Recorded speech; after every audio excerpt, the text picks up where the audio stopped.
Hello, नमस्कार सभी दोस्तों को। मैं राम प्रवेश रीजोनेट क्लासेस में स्वागत करता हूं। इस समय हम लोग लगा रहे हैं 12th एनसीईआरटी के जो आपके पीछे एक्सरसाइज क्वेश्चन दिए होते हैं वो अभी जो आपका चल रहा है वो केमिकल काइनेटिक्स का क्वेश्चन सीरीज चल रही है। इसमें आज चलेगा क्वेश्चन नंबर 24। अभी तक टोटल 23 क्वेश्चंस हो चुके हैं और उम्मीद करते हैं कि वो आपने ज़रूर देखे होंगे और समझ में भी आए होंगे। तो चलिए देखते हैं कि आज का अगला 24 क्वेश्चन नंबर क्या है और सॉल्व भी कैसे करेंगे। तो क्वेश्चन ये दिया गया है कि consider a certain reaction a to product, मतलब है कि ए आपका रिएक्टेंट जो कन्वर्ट हो रहा है प्रोडक्ट में। इस रिएक्शन के लिए जो आपका रेट कांस्टेंट है वो है आपका 2 × 10⁻⁻2 सेकेंड इनवर्स। सेकेंड इनवर्स है तो इसका मतलब जो भी रिएक्शन दी गई है वो आपकी फर्स्ट ऑर्डर रिएक्शन है। Calculate the concentration of A remaining after 100 second. तो 100 सेकेंड के बाद उसका जो ए है रिएक्टेंट कितना कंसंट्रेशन बचेगा यदि इनिशियल कंसंट्रेशन 1 मोल पर लीटर दिया गया है।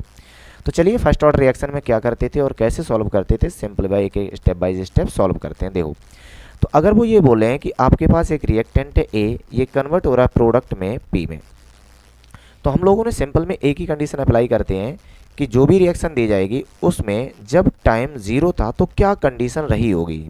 तो जब टाइम 0 हुआ इसका मतलब रिएक्शन स्टार्ट ही नहीं हुई है, तो जो आपका इनिशियल कंडीशन वो रिएक्टेंट था वो होगा, पर प्रोडक्ट आपका कितना होगा 0, क्योंकि जब रिएक्शन स्टार्ट नहीं हुआ तो प्रोडक्ट नहीं बनेगा।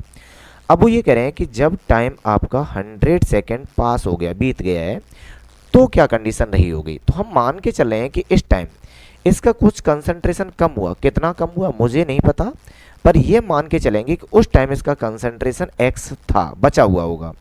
अगर इतना है तो खुद सोचो कि जो प्रोडक्ट है वो कितना होगा।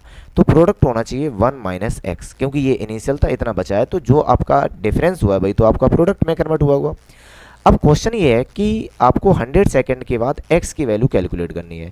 अगर ये फर्स्ट ऑर्डर रिएक्शन है तो फर्स्ट ऑर्डर रिएक्शन में जो आपका रेट कांस्टेंट का फॉर्मूला होता है वो होता है 2.303 divided by time log initial concentration A0 divided by final concentration A। ये वैल्यू होती है। A का मतलब होता है रिमेनिंग कंसंट्रेशन और A0 का मतलब होता है इनिशियल कंसंट्रेशन जब रिएक्शन स्टार्ट हुई थी।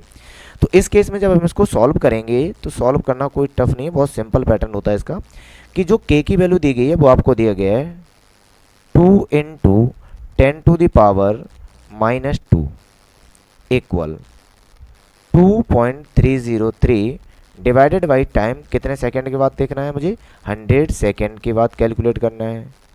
तो ये हो जाएगा लॉग इनिशियल कंसंट्रेशन उन्होंने बोला A और फाइनल कंसंट्रेशन जो रिमेनिंग था वो अब हमारे पास कितना मान के चले ले हम लोग x।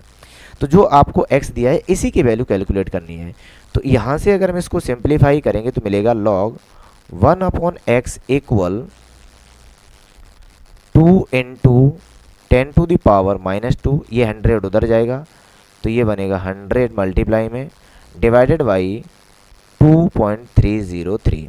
तो जब इसको सिंप्लीफाई करोगे तो ये बनेगा आपका log 1/x इक्वल 100 से ये पावर कैंसिल हो जाएंगी और वैल्यू आएगी 2/2.303। तो जब इसको सिंप्लीफाई और करोगे तो यहाँ से जो आपका बनेगा log 1/x 2/303 की वैल्यू हो जाएगी 0.8684, इतना हो जाएगा। अब क्वेश्चन ये है कि मुझे लॉग की वैल्यू कैलकुलेट करनी है, तो यहाँ से हम लोग करेंगे 1/x इक्वल एंटी लॉग 0.8684। तो यहाँ से 1/x की वैल्यू आएगी आपकी 7.88 नहीं होना चाहिए, 7.386। इसकी वैल्यू कितनी आएगी 7.386। अब मुझे कैलकुलेट करना था x, तो इसको हम लोग समराइज करेंगे, मतलब सिंप्लीफाई करेंगे तो ये हो जाएगा 7.386 दैट इज x इक्वल 0.135। और ये हमसे कंसंट्रेशन पूछा था रिमेनिंग कंसंट्रेशन, तो ये हो जाएगा मोल पर लीटर। मतलब है कि 100 सेकेंड के बाद भी कंसंट्रेशन जो आपका 1 था इनिशियल में वो अभी भी कितना बाकी होगा 0.135 मोल पर लीटर। और यही हमसे पूछा है कि 100 सेकेंड के बाद इनिशियल कंसंट्रेशन का कितना कंसंट्रेशन बचेगा, remaining concentration, calculate the concentration of A remaining after, कितना बचेगा, तो वो बचेगा आपका 0.135 मोल पर लीटर। उम्मीद करते हैं कि ये क्वेश्चन आपको समझ में आया होगा। वीडियो को देखने के लिए बहुत बहुत धन्यवाद। अगर आप इस चैनल पे नए हैं तो कृपया करके चैनल को सब्सक्राइब ज़रूर कर लें, वीडियो को लाइक करें और ज़्यादा से ज़्यादा अपने फ्रेंड्स को शेयर ज़रूर करें। थैंक्स।